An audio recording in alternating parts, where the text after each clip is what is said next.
बिस्मिल्लाहिर्रहमानिर्रहीम। एक्सेल 2007 के इंट्रोडक्शन के साथ हाजिर हैं। एक्सेल 2007 में हमारा जो प्लान है वो कोई अबाउट 100 प्लस वीडियोस बनाने का है और ये छोटे छोटे क्लिप्स होंगे जिसमें बहुत सारी इंफॉर्मेशन आपको देने की कोशिश है।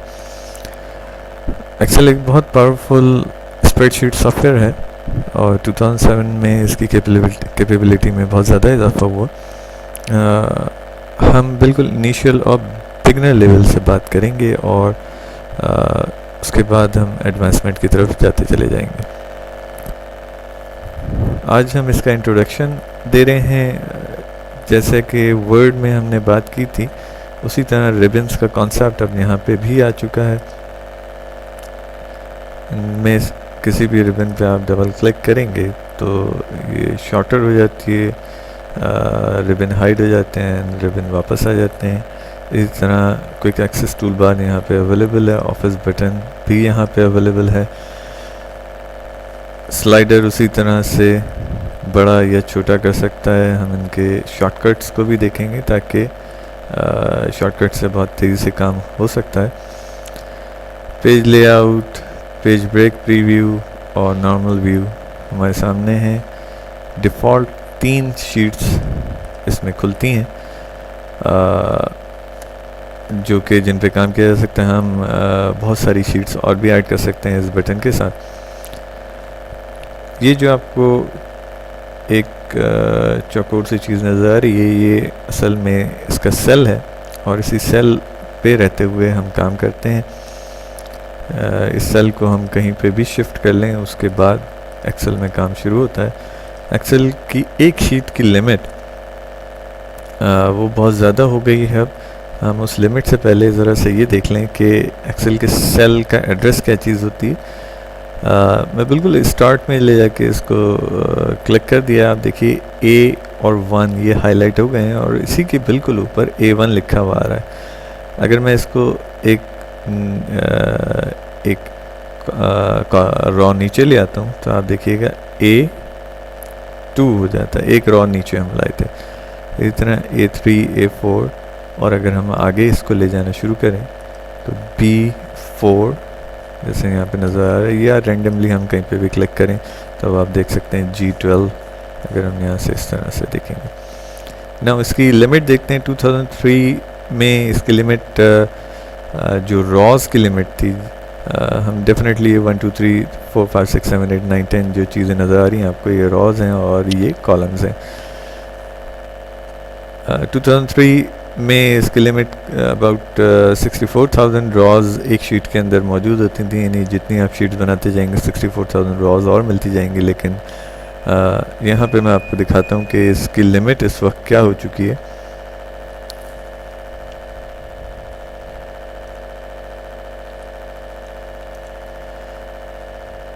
कंट्रोल डाउन एरो की मैंने प्रेस की है और अब आप देख सकते हैं कि अबाउट ओवर 10 लाख इसमें रॉज एक शीट के अंदर मौजूद है। 64,000 से अबाउट 65,000 से अब आप फ़र्क देखिए कितना ज़्यादा फ़र्क आ गया। हम वापस कंट्रोल होम करते हैं, सबसे ऊपर आ जाते हैं। उसी तरह 2003 में IV तक कॉलम्स थे, ये ABCD कॉलम्स हैं और इस वक्त आप देख सकते हैं XFD तक कॉलम है। यानी कि Z के बाद Z के बाद AA, AB, AC and then आप देख रहे हैं कि 3 इसमें आ गए हैं। 3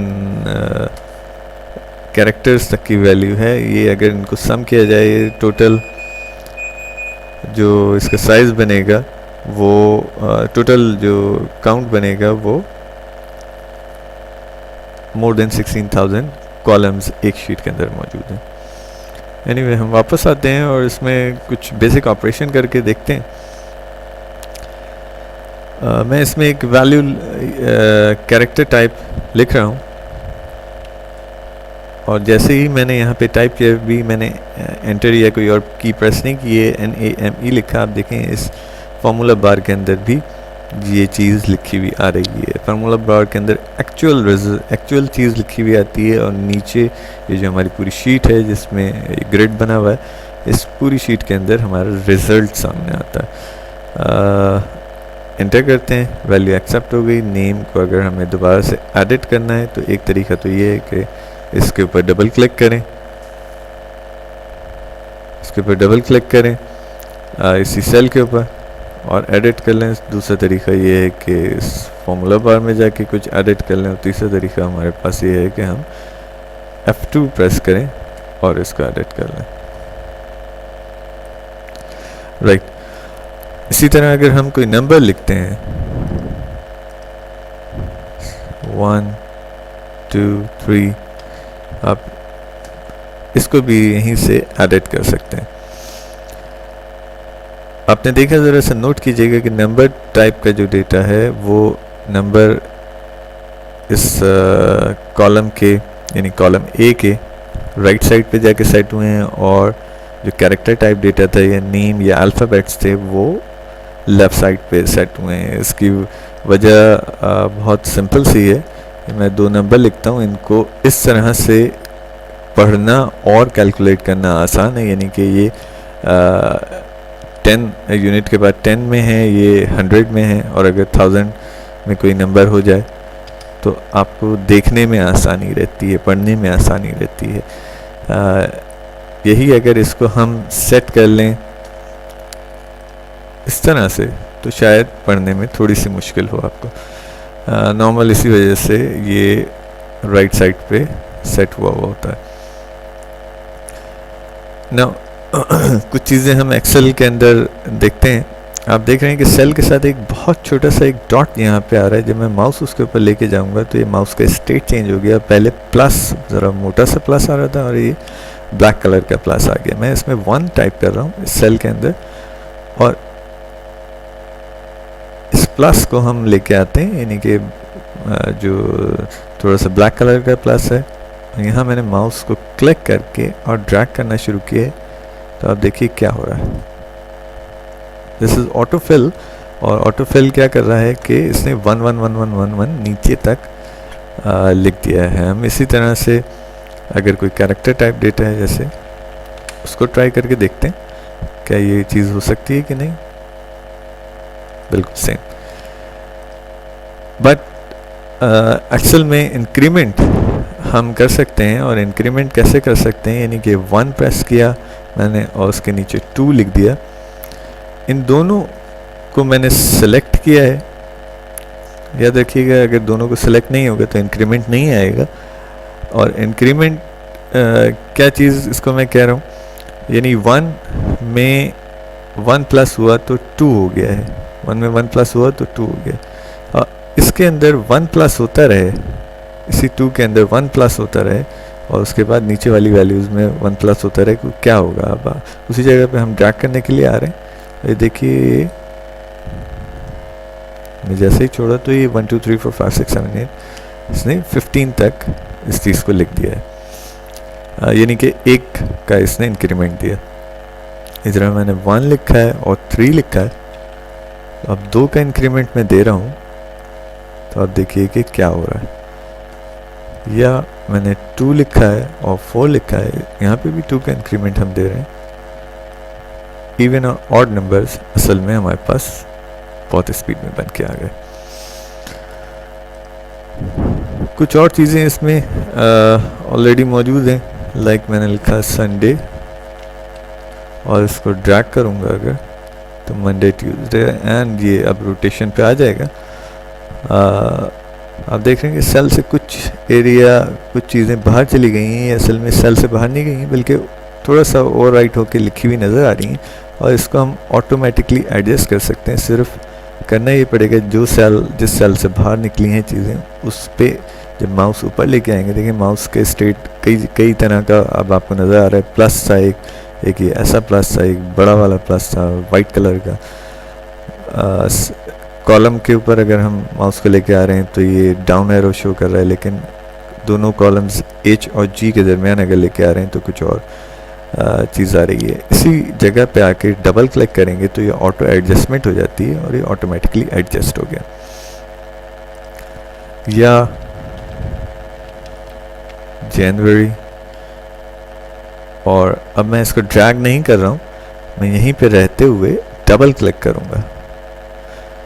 आपने देखा कि मैं दोबारा इसको एडजस्ट कर लेता हूँ, ये क्या हुआ, ये ऑटो फिल उस जगह तक गया जहाँ तक का एरिया रफ हो गया था, यानी इससे नीचे का एरिया भी रफ नहीं है, हमने काम नहीं किया इसलिए ये वहाँ नीचे तक नहीं गया। अगर नीचे तक का एरिया कुछ रफ होता तो यकीनन ये वहाँ पे वो काम भी कर सकता था ना। एक और बड़ी मज़े की चीज़, इस 1 और 2 को मैंने सेलेक्ट किया है और अब आप यहाँ पे देखिए एवरेज बता रहा है, काउंट बता रहा है कितने नंबर्स हैं और उनका सम बता रहा है। यानी अगर मैं इन सब को सेलेक्ट कर लूँ तो 120 इसका सम आ रहा है, 15 नंबर्स हैं, डेफिनेटली 15 नंबर्स हैं और एवरेज 8 बनेगा इसका। यानी कि अगर डिवाइड कर दें आप नंबर ऑफ कॉलम को 120 से तो यू कैन अंडरस्टैंड के क्या बात हो रही है। इसी तरह किसी और को चेक कर लें, किसी और को चेक कर लें, ये सब के सब के साथ कुछ ना कुछ वो कैलकुलेशन करके दे रहा है, सम जो है वो खुद ब खुद करके दे रहा है।